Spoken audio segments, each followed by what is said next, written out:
My name is Kaylin Rose, and today I just want to share with you guys my testimony because I wouldn't even be on here without sharing with you guys what all I've been through since like, oh my god, it feels like it's been more than that, but definitely was the start of 2021 was the worst year of my entire life. Like, I didn't see that coming at all. But anyways, well, basically what this channel is gonna be about is self-love, planting seeds of confidence, hope, high self-esteem, and just curing anxiety. They changed seats so I could easily get to my Bible and everything. But basically, I just also want to touch on the topic of why I stopped dating. Best decision anyone in the right mind could ever make, because I was tired of being tired and being distracted by people and situations and places that just have nothing to do with me or serving a better purpose in life. So I feel like I was addicted to being in a relationship, like from all my years, like maybe from high school and on. I felt like every other year or whatever I was getting into a relationship, like this last year I felt like it had served me no purpose, these relationships. Sorry y'all, sorry if my lash is looking crazy, like, oh my god, it's just dumb. Okay, anyways, who cares? So I stopped dating because none of these people were right for me. I didn't feel like I didn't feel like I was getting any of the connections I deserved, like on emotional levels. And this was my fault too, because I wasn't even emotionally mature, but I always felt like I was a bit more mature than anybody I chose, and my picker was wrong. So I just got tired of picking the wrong things that weren't for me. And so with that being said, 2021, it wasn't the best year for me, because I feel like I had that year, felt like I decided I was gonna stop dating, but I still fell into it again just because, like, oh, why not, you know? What is my... So I felt like I wanted to pursue God on a deeper level to me, because I never thought soul ties was real. I felt like, please, my soul can't be tied to nobody. Like, what are y'all talking about? Boy, I was in for a rude awakening. Like, no, soul ties are so serious and real, because they're meant for people to be married that's sleeping with each other. Like, everybody just want to be sleeping around. That's why everybody is crazy over everybody, because of the fact, like, you're trying to make someone your husband that y'all don't even have a real relationship from the jump. Not everybody, but some people, when you choose to be casually and you feel those strong feelings coming on, it's because spiritually that's your husband now. That's why people are so territorial and all this stuff. And I felt like, how am I gonna keep making someone that doesn't want to be my husband, but that's my husband in my heart? And so I'm like, this gotta be put to an end. This has to be stopped. I'm tired. So with that, I just started leaning on God to my deepest core, because I knew in November of 2021, I had already decided to myself, like, I ain't never feeling like this in my entire life again. Like, nothing or nobody. And that's why speaking things into existence is also important to me, because you just don't know how powerful your words are. Like, I said that and I meant it. And mind you, I never said nothing like that before out loud. I never been like, anytime I make a declaration, now I have to stand on it. So that's exactly what I do.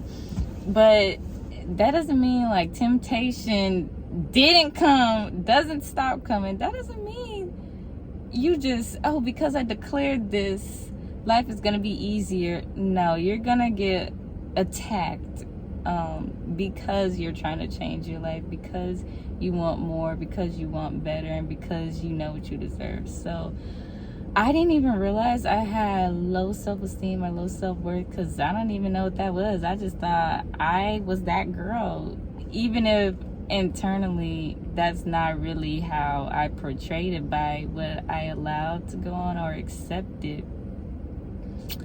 And I felt like through reading the Word of God, listening to sermons, and motivating speakers, I was given the ability to think more for myself and reflect on myself. Because it's like, if I thought I was as confident as I was, then why am I constantly in the same situations, dealing with the same type of person, just in a different body?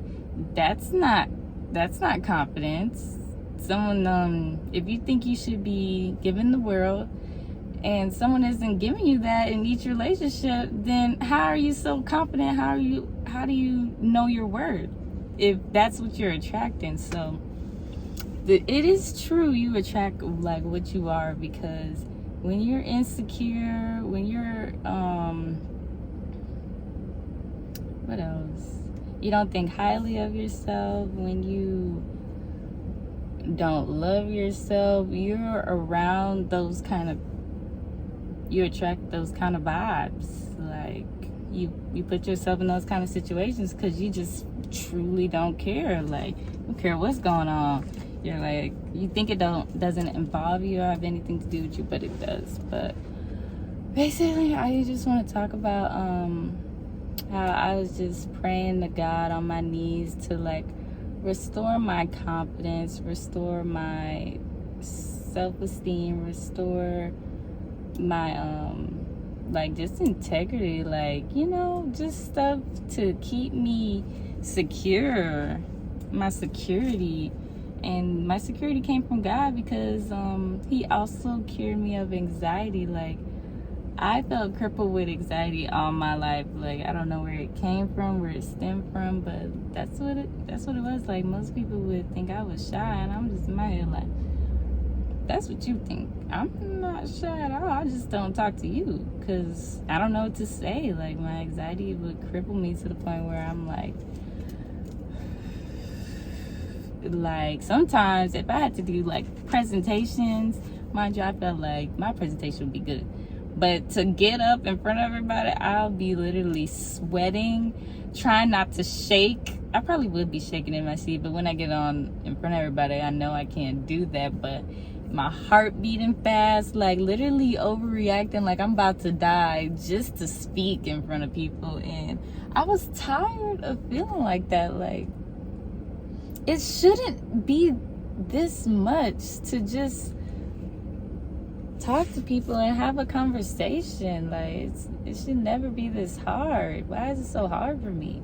And I'm the type of person, if I see someone else can do it, then I feel like I should be able to do it too. So that's what I felt like. But 2022 was still extremely hard for me. Like, when I tell you, you know, sometimes you feel like God isn't answering your prayers, but he is. He's doing something through you throughout the entire time, because I did just learn, like, in order to transition, most people won't transition in life because you're not ready to change. If you're ready to change, you have to mourn, you have to grieve the past. So I was crying, like, right before going into work, I'll be crying my eyes out on the way there. Sometimes I didn't know why, sometimes I just was, and I was just sad because it's like, it felt like it's just lost pieces of me, and it was hurtful. But I knew, one thing I know is when I cry my eyes out, it won't be no crying in the next season. It won't be none of that no more. Like, my tears are just never in vain, never been that. I know it's easier for me to stay secure on my route and path when I do get all that crying and all that extra stuff out, because now I'm free. I don't have to be bitter. I still don't have to be caught up on the past relationship or friendships that didn't work out for me, didn't serve me any purposes, or didn't just maybe dismissed my feelings, dismissed how I felt like I should be treated, or just dismiss communication, period. Like, never, you never want to be around people who don't like to communicate. They say they like to communicate, but when it's time for people to spit out how they feel, they don't want you to say anything negative. Baby, how can you have something real without conflict? Everything in life is conflicting. Like, you got conflict everywhere you go. It's gonna be fake reality if everything is so peaceful and great in this relationship. Who are you fooling? This sucks. I don't want to be here. I hate it here. Like, that's the stuff that people don't understand when you're trying to relate to someone. Like, hey, I hate it here, and they're like, no, you can't hate it here. It's perfect here. I'm perfect. I can never do anything wrong. Just kidding. That's not what people say, but that's kind of how people take to offense when you just have a small issue, instead of saying like, oh, how can we resolve this? Like, oh, I'm sorry that you felt that way. I had no idea. But people tend to take things more as a personal attack, and if I do something, I used to feel personally attacked, but at the end of the day, I will never say like, oh, I never made you feel that way, because how can I say that? I don't know how I make people feel unless you tell me. So I feel like relationships, I learned that like all my relationships, as soon as you say something someone doesn't want to hear, like, they disappear. This person is gone. Like, they in fact hate you for saying how you feel, and that's just ridiculous to me. I don't want to be in that type of environment ever. And so what got me to I used to be really afraid of doing what I'm doing now, because I feel like, God, how are you gonna use me? I just overcame anxiety, and you think I have to talk to people? Like, what? Mind you, I do love talking to people, but in front of like everybody to see, I feel like, God, you now you asking for too much. But He gives.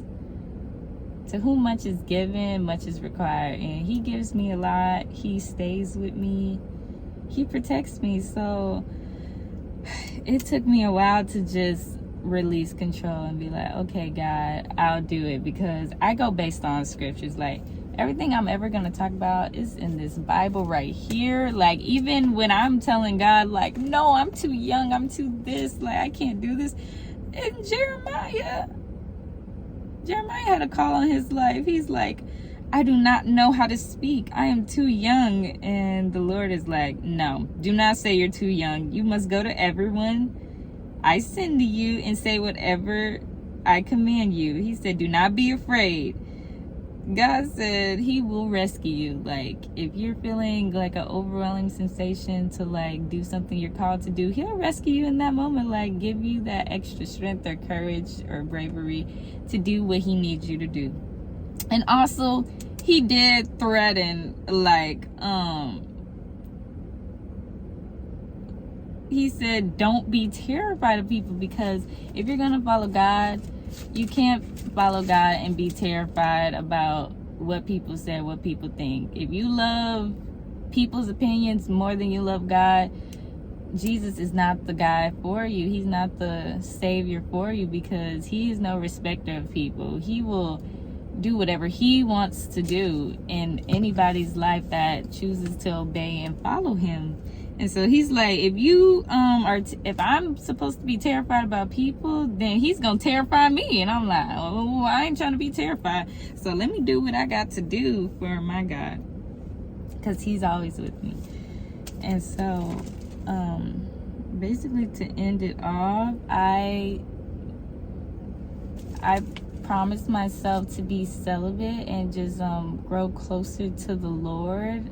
And I tell every guy that comes my way trying to ask for my number or date me, I'm like, no, I'm not dating anyone right now. I'm just focusing on myself because I don't want or need any distractions. Like, these distractions will pull you down into a negative hole, and you don't even have the energy. Like, a lot of people don't know why they're drained, why they can't wake up, why they don't have the energy or momentum to do things they even like to do or may want to do in the future. It's because the people around you are draining your energy. You can't do, I'm a firm person on energy. Like, you can't do anything without the right people giving you good, positive energy, uplifting energy.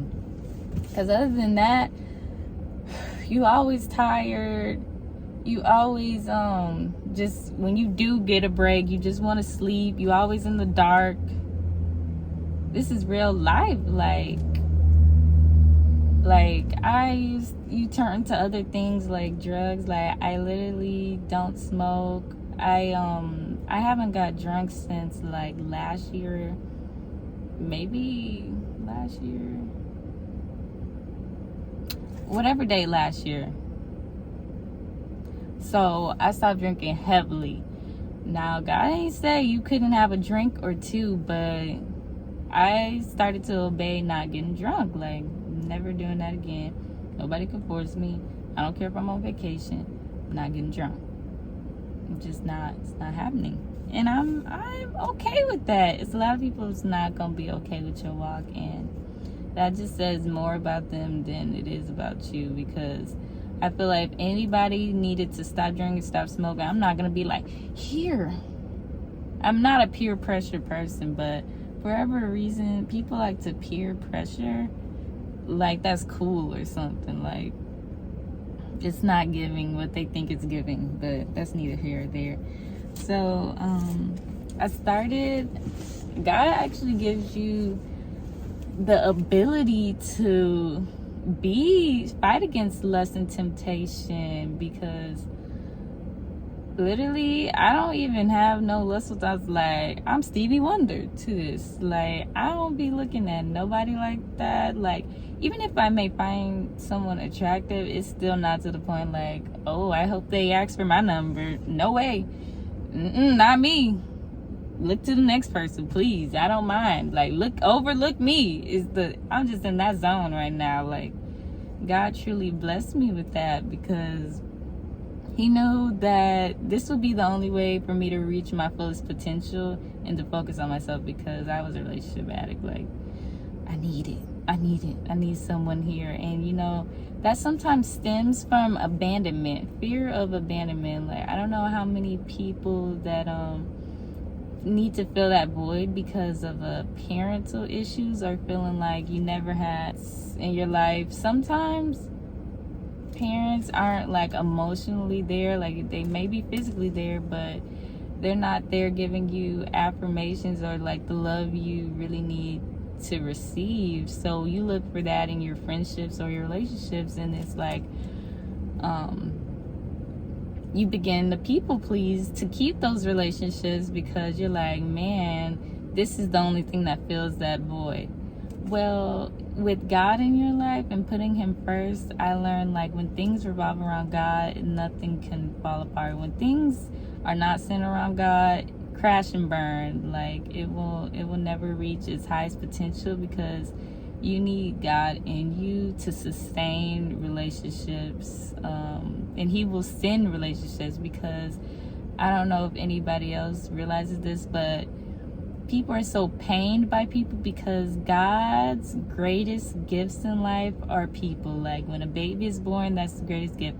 When you think you found your husband or wife, like, that's people's most precious moments. And even with friendships, so it's like when your friendships fall apart or your relationship, you're devastated, you're angry, because you want these people in your life forever. That's why it's important for God to bring the correct people into your life for your own well-being, but he doesn't want you to rely on them for your happiness. Like, that's not what he created us for, to rely on other people from happiness. That's how we all get hurt and we get drained, is what I learned also.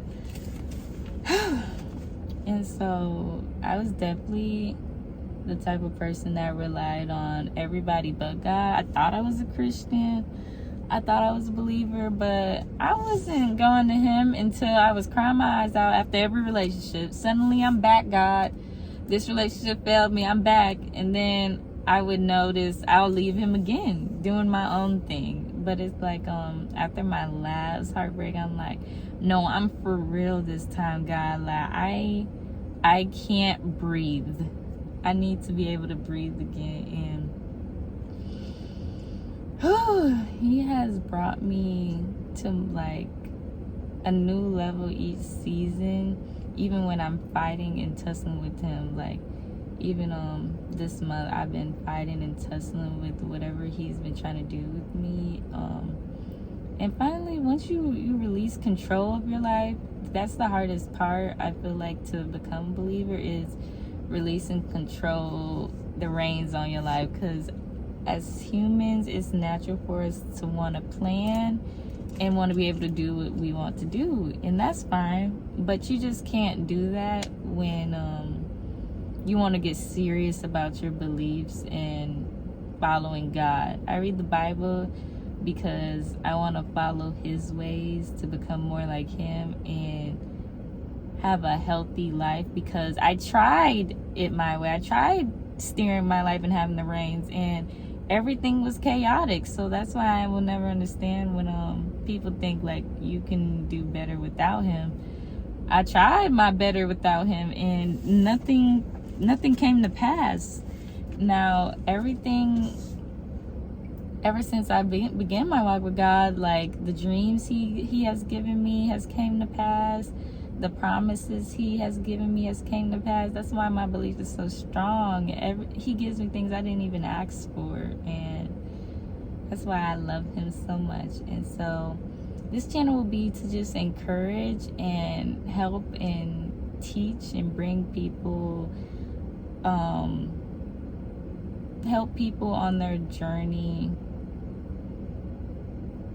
with their relationship with God. Because to me, it's not religion, it's a relationship. Like, wake up in the morning, pray first. Like, the first thing you have to do is break your addictions. Like, you might have lustful addictions, you might have phone addictions, you might have any type. You could be addicted to your game. Like, you might put your game system before God, and if God is like a selfish guy, if you idolize your husband, Instagram people, your car, it could be any, if you put anything above God, it will come to ruin eventually. And on top of insult, you can't serve two masters. You can't serve money and say you love God. You either have to serve God, and I wouldn't say hate money, but not see it as like money is my whole heart, my everything. Like, you got to see God as that. God is my everything, and he gives me the money. If you think you got your money on your own, you are already confused, and you have a lot to learn, because soon as you get it, it could be all taken away very quickly. So that's why it's important to humble yourselves.